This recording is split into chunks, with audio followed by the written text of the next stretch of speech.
Halo Sobat Learner, kembali lagi kita akan membahas soal-soal nasionalisme, salah satu subsoal yang paling sering dan wajib muncul dalam subsoal TWK, SKD, CPNS maupun kedinasan.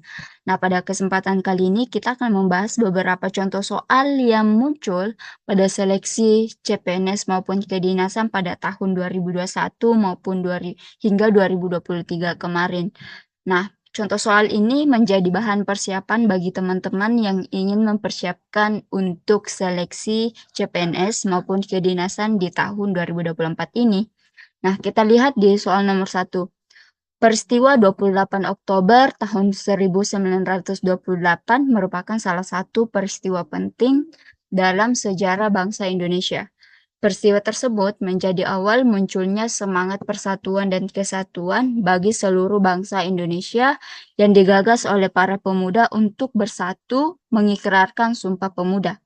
Peristiwa Sumpah Pemuda menjadi cerminan tingginya rasa nasionalisme bangsa Indonesia khususnya bagi pemuda. Nah, di bawah ini yang tidak termasuk contoh nasionalisme yang dapat diterapkan oleh generasi muda.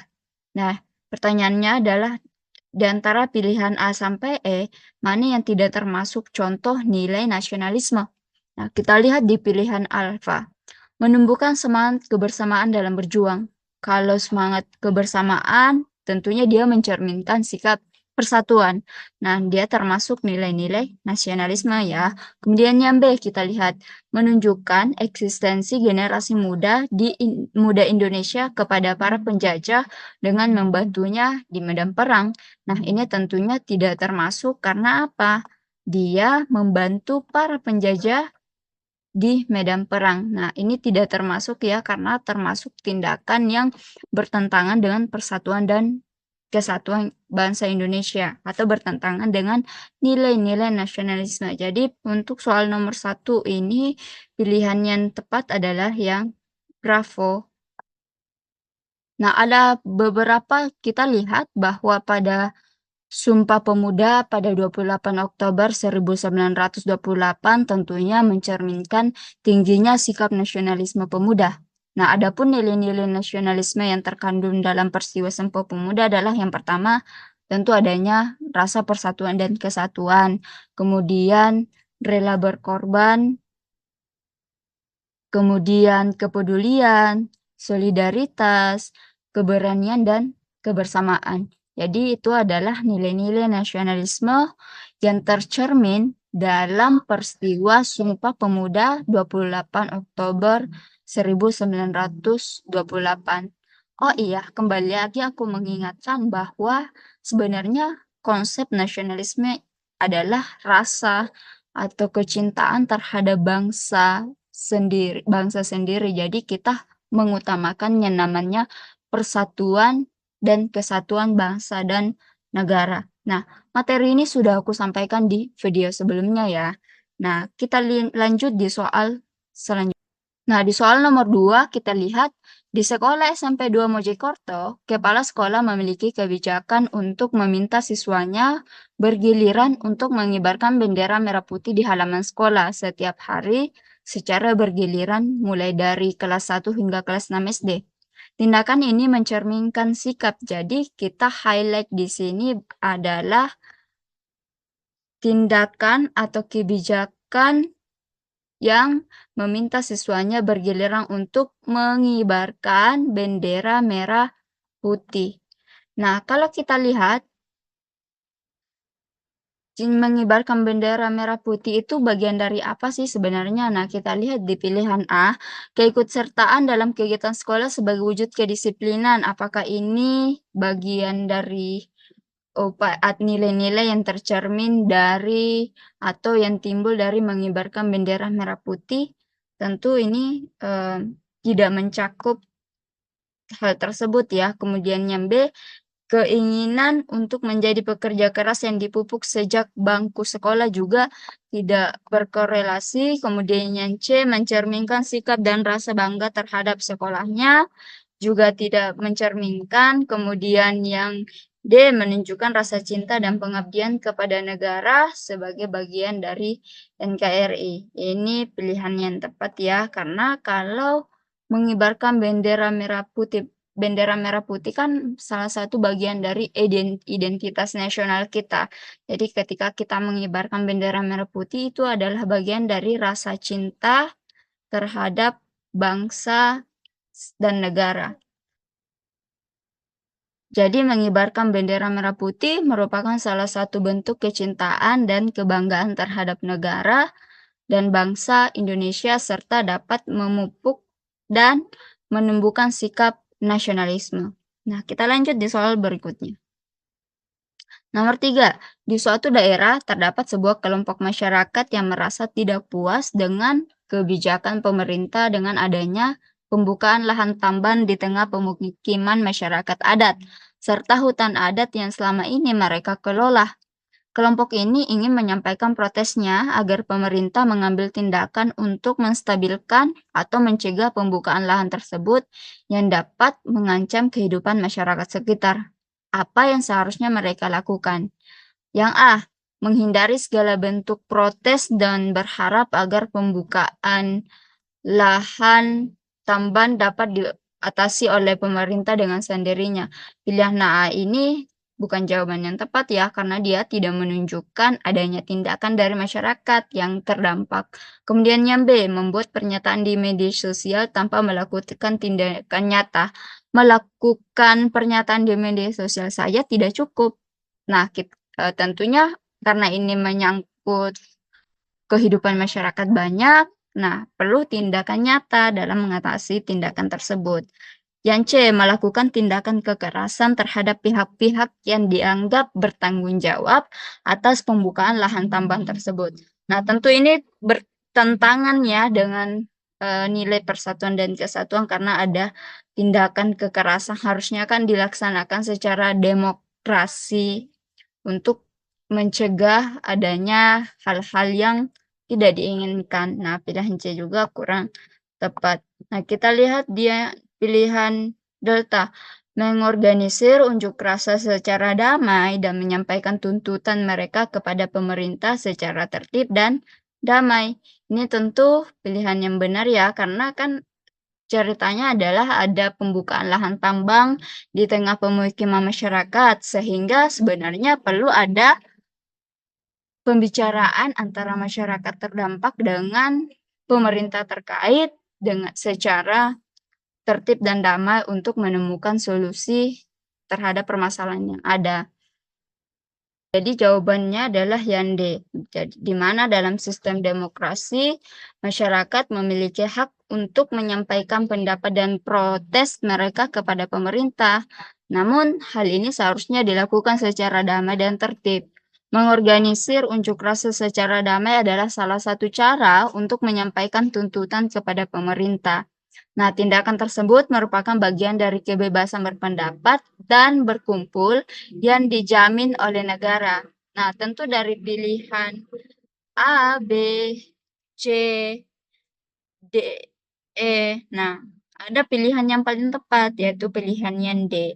Karena di antara pilihan A, B, C, dan E itu tidak sesuai dengan sifat negara yang demokratis. Karena apa? Dia melanggar hukum dan mengganggu ketertiban atau menggunakan kekerasan.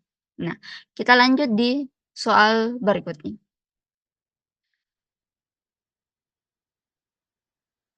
Soal nomor 4, pada sidang pertama PPKI pada tanggal 18 Agustus 1945 telah menghasilkan beberapa putusan, yaitu mengesahkan Undang-Undang Dasar 1945, memilih Presiden dan Wakil Presiden, serta menetapkan Komite Nasional Indonesia Pusat atau KNIP. Peristiwa tersebut telah membawa perubahan penting dalam sejarah ketatanegaraan Indonesia, serta telah menunjukkan tingginya sikap nasionalisme bangsa Indonesia, yakni jadi kita lihat bahwa di soal nomor 4 ini yang diminta adalah bahwa peristiwa sidang pertama PPKI 18 Agustus itu menunjukkan sikap nasionalisme bangsa Indonesia. Nah, di antara pilihan A, B, C, dan hingga E ini, mana kira-kira yang paling mencerminkan sikap tersebut? Nah, kita lihat, menunjukkan kemandirian sebagai bangsa yang berdaulat dan bebas dari penjajah. Kemudian yang B, toleransi antar suku, agama, ras, dan daerah. Kemudian yang C, rela berkorban demi bangsa dan negara. Kemudian yang D, menunjukkan sikap patriotisme dan semangat perjuangan. Kemudian yang E, mengutamakan kepentingan bangsa dan negara. Nah, di antara pilihan A sampai E ini terlihat tidak ada yang salah ya, semuanya bagus-bagus. Nah, inilah bentuk-bentuk soal terbaru pada seleksi CPNS maupun kedinasan. Jadi, jawabannya itu mirip-mirip semua dan kelihatannya tidak ada yang salah. Tetapi di antara pilihan A, B, sampai E ini ada pilihan yang paling tepat yang menggambarkan keseluruhan pilihan yang lainnya. Yang mana itu? Karena yang pilihan yang E, mengutamakan kepentingan bangsa dan negara. Kenapa pilihan yang E? Kita lihat di sini bahwa pada soal nomor 4 ini yang dibahas adalah sidang pertama PPKI. Tentu kalau kita ingat kembali sejarahnya bahwa sidang PPKI tentu mempertemukan banyak pendapat, banyak golongan yang tentunya di antara mereka memupuk yang namanya toleransi, kemudian rela berkorban, kemudian menunjukkan sikap semangat dan dalam berjuang. Tetapi di antara A, B, C, dan D ini dia sudah terkumpul atau diwakili oleh pilihan yang E.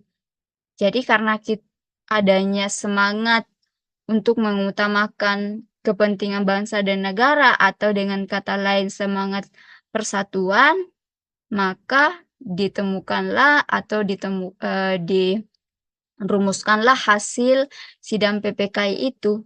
Jadi tidak ada egoisme, ada tingginya rasa semangat, rela berkorban yang tentu diwujudkan dari sikap nasionalisme, yaitu tingginya rasa persatuan dan kesatuan yang dicerminkan dalam pilihan yang E.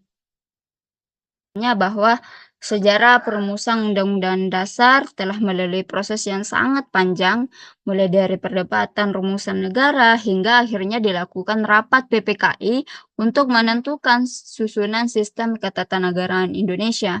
Pada sidang PPKI yang pertama dilakukan untuk memilih presiden dan wakil presiden yang dilakukan secara aklamasi, serta pembentukan KNIP dengan tujuan untuk membantu presiden dalam menjalankan pemerintahan.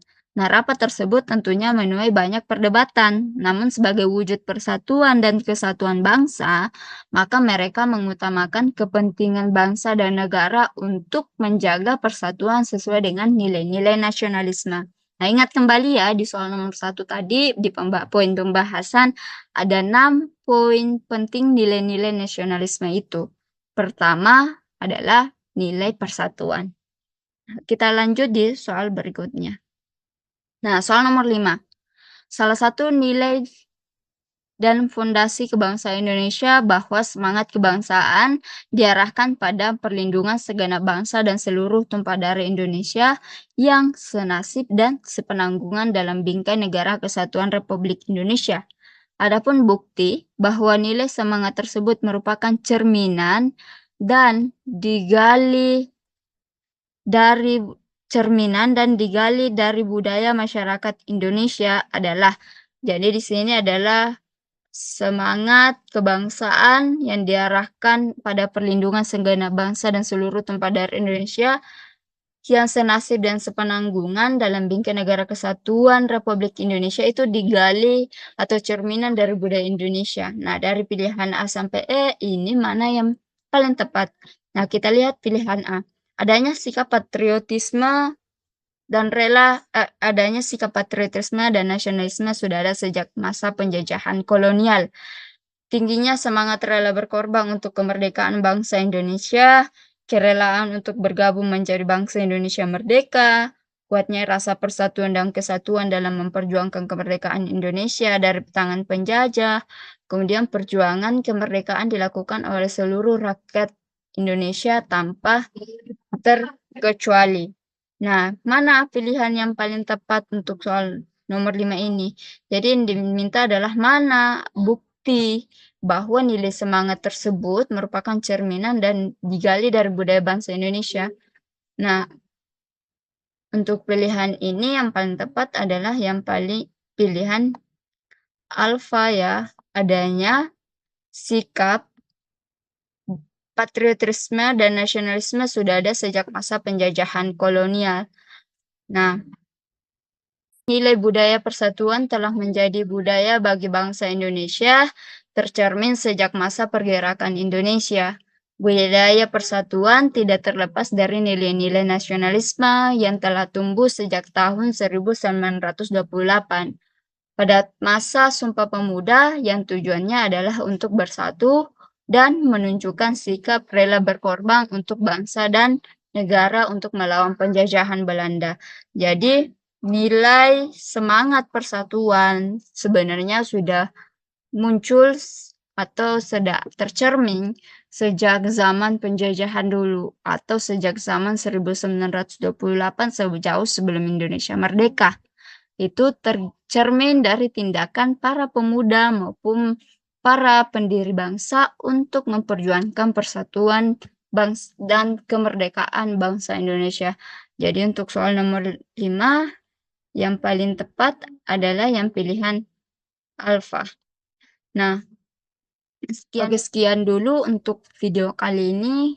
Ini menjadi bahan pembelajaran untuk teman-teman semua dalam mempersiapkan CPNS tahun 2024 ini, baik CPNS maupun kedinasan.